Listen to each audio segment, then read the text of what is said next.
everybody, welcome to our first online portion of the infant and toddler class. The topic today is caregiving routines. There are 5 caregiving routines. We're going to go over each one of them, but let me just stress and let you know that it is important that you learn what these 5 are, especially for a quiz, all right? These 5 caregiving routines, basically what they are indicating are the things that we do that are most important while working with infants. It's basically the everyday normal portions of an infant's day. So taking into account feeding, diapering, washing, bathing, and grooming, dressing, and napping. Those are all basic things that we do with babies. The thing that we want to really stress today during this little webinar is what you should be doing as a caregiver while working with the infants at this time. So let's talk a little bit about feeding first. I'm not sure if everyone's aware of it, but the ratio for infants is 1 teacher for 4 babies. And the reason they do this is because they feel it is very important that each baby has much individualized time with their caregiver. And especially that goes in with the feeding time. We want for you to please be sure that you are always holding the baby while you are feeding him. Sometimes I understand it happens where you've got to put one in the little rocker and then you're holding the other one, but as long as a baby is being held, that is vital. While you are feeding that baby and holding them, it's also important to be offering quality time. Now, again, if you look at this picture over here, look at the beautiful eye contact that's going on. I'm assuming that this is dad, and dad is talking to the baby and just maybe telling him a story or talking about different things that went on during the day. That is great quality time. The baby is understanding and hearing language and is getting a lot of one-to-one interaction, which has to do with socialization as well. For the third point down here is noticing that not all cultures, though, are going to view feeding the way the American culture does. So be sure that you do talk to your families about feeding. How do they want you to handle feeding time? Keep it in mind, some of the things that we talk about holding the baby and giving quality time. But ask them what are some things that they do during feeding time that make it special and important for them. Going on with feeding.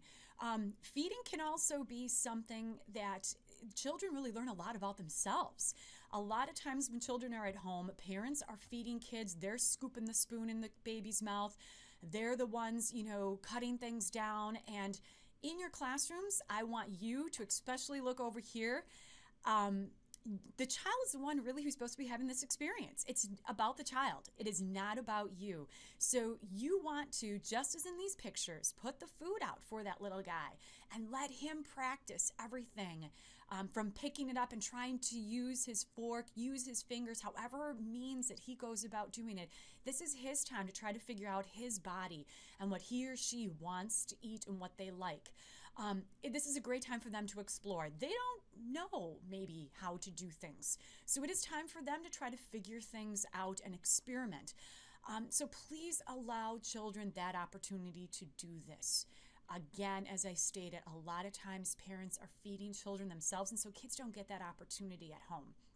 When you're doing things, make sure that everything is child-sized. So you're going to want this child-sized fork. You're going to make sure that there's a lot of finger-type foods, and give small amounts of food at a time, because if they're done, and then there's not a whole bunch of food that's being wasted away.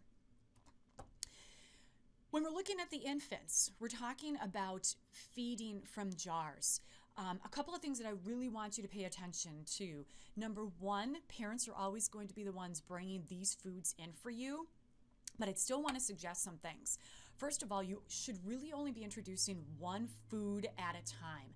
Typically, doctors and parents will start off with vegetables instead of fruits, because vegetables are not as sweet as fruits. And remember, babies have not tasted any of these things yet, so they have no idea. Their palates are very bland yet, because basically milk is all that they've had so far.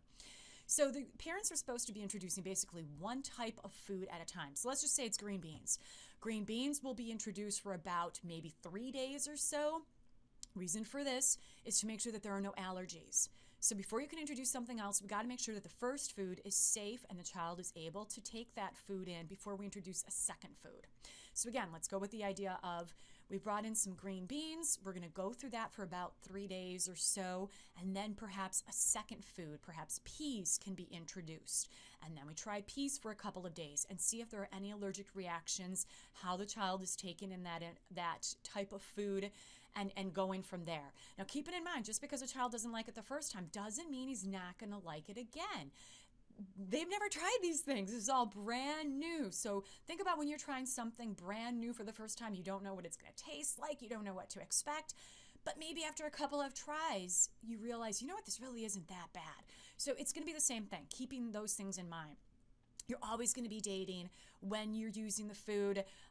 If you're ever using the spoon and you're spooning it out from the jar to the baby's mouth, whatever food is left over in that jar needs to get thrown away because it has the bacteria from the baby's mouth from the spoon going back into the jar.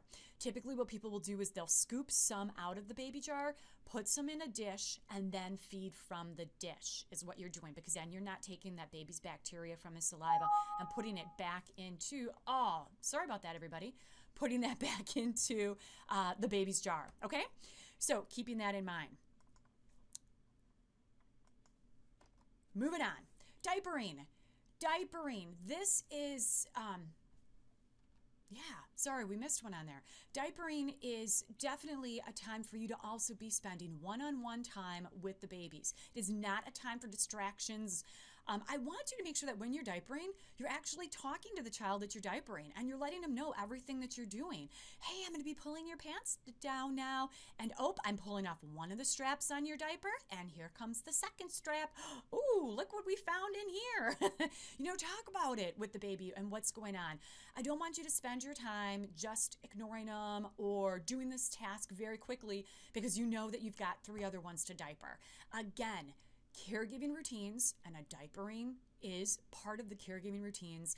This is time for you to give great one-to-one time with that baby, all right? So acknowledge their feelings as you're doing it. Talk about what it is that's going on.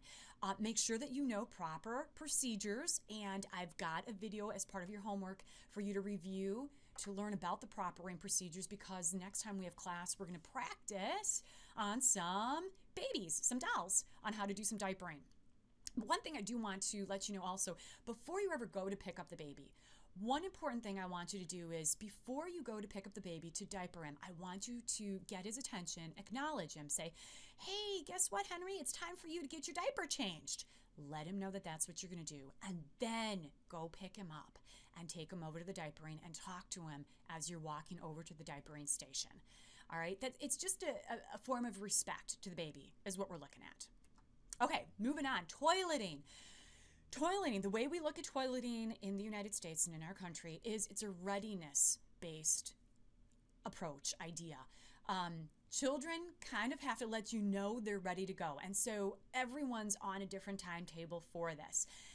The talk of the town is that girls usually toilet before boys do. It doesn't matter. Really what it comes down to is that the child needs to be ready and needs to be willing to work with you to make this happen. Toileting is big time needing to depend on the cooperation not only of caregivers and family members. You got to understand there are a lot of cultural differences that go into diapering. There are some countries that they don't have a lot of money. And diapers, my friends, are a lot of money.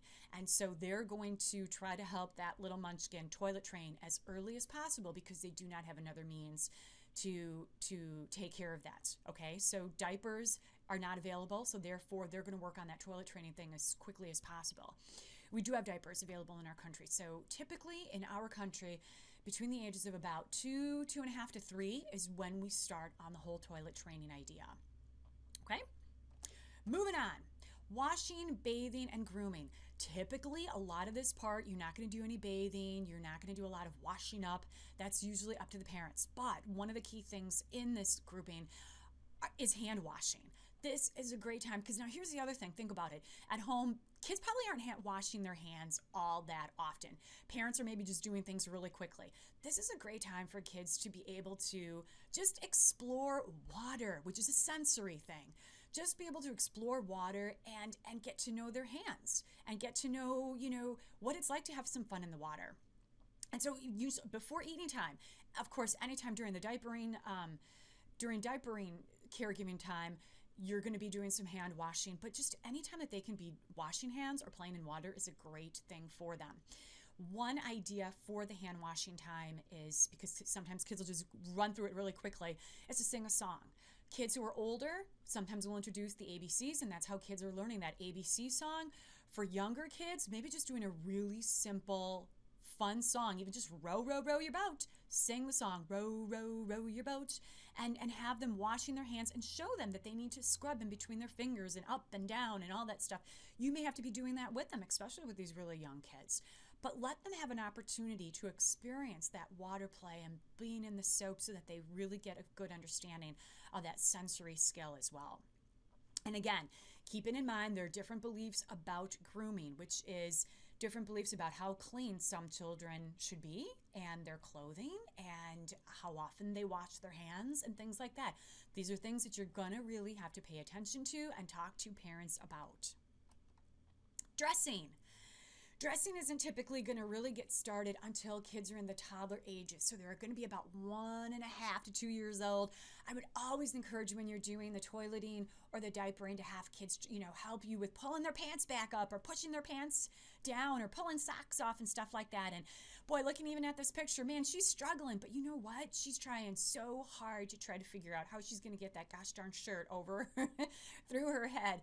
And then maybe somebody did that for her, but don't do the whole task for her. Let her finish it off so that she feels comfortable that she did something. And that's all about those self-help skills. Self-help skills are kids learning to take care of themselves. So eating, when we go back to that eating thing, them feeding themselves, that's self-help, taking care of themselves. Washing their hands on their own, that's self-help.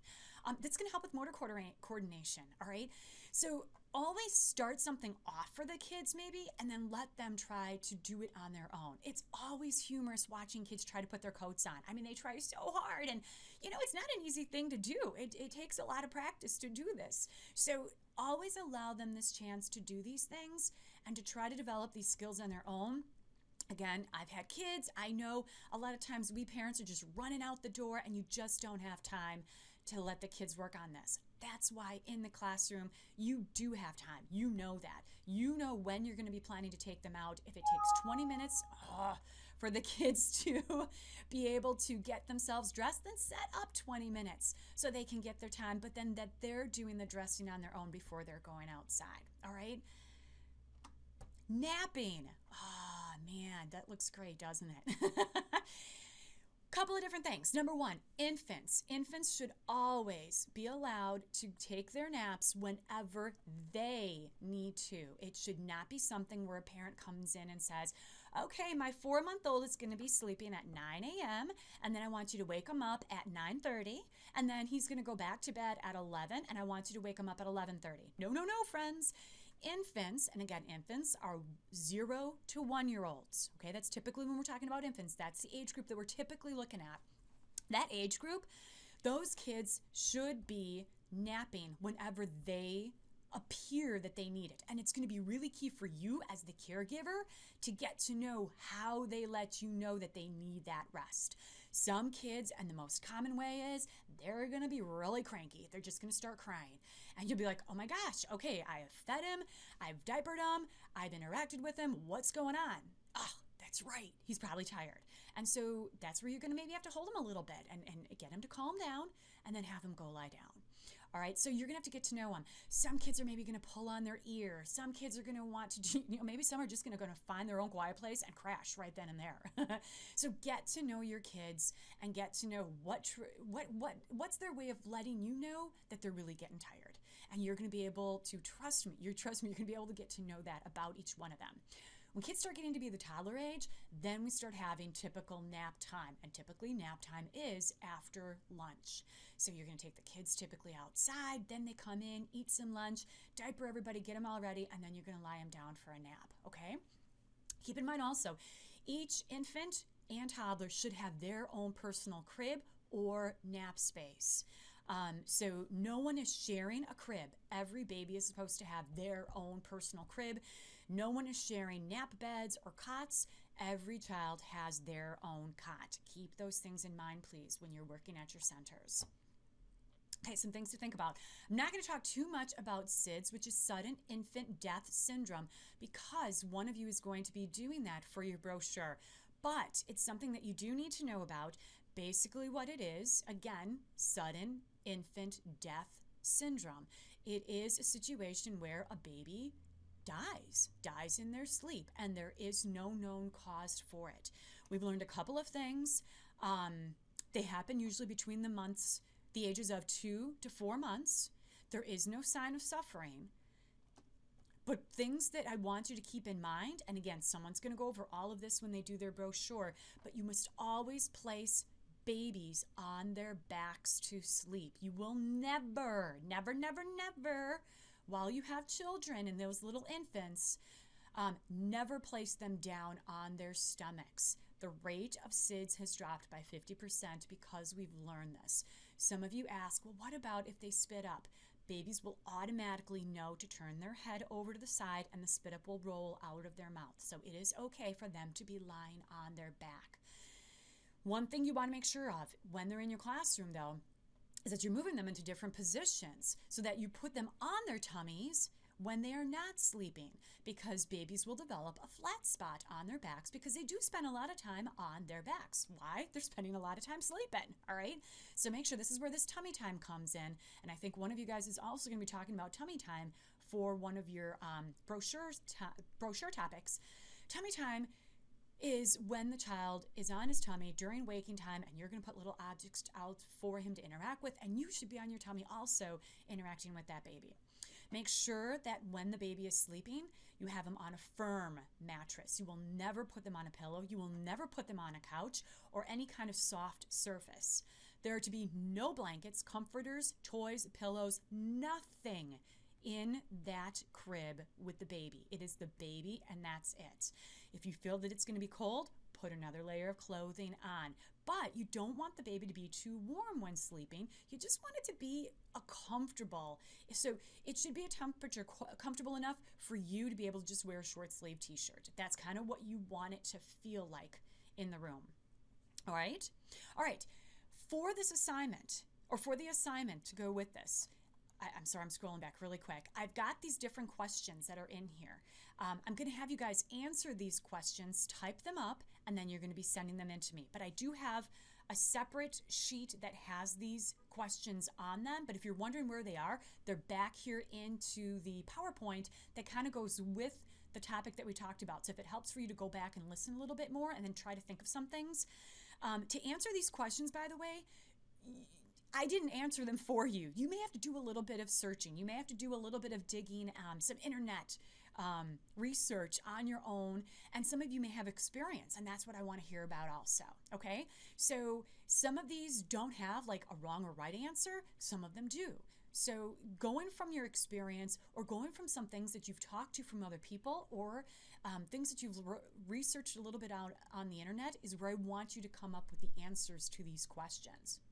All right, that's the end for today's topic on caregiving routines, and I will be seeing you all. I'm just going back so that you see we're back on caregiving routines. I will be seeing you all in class next week, Friday at 1 o'clock. Everybody take care and have a great week.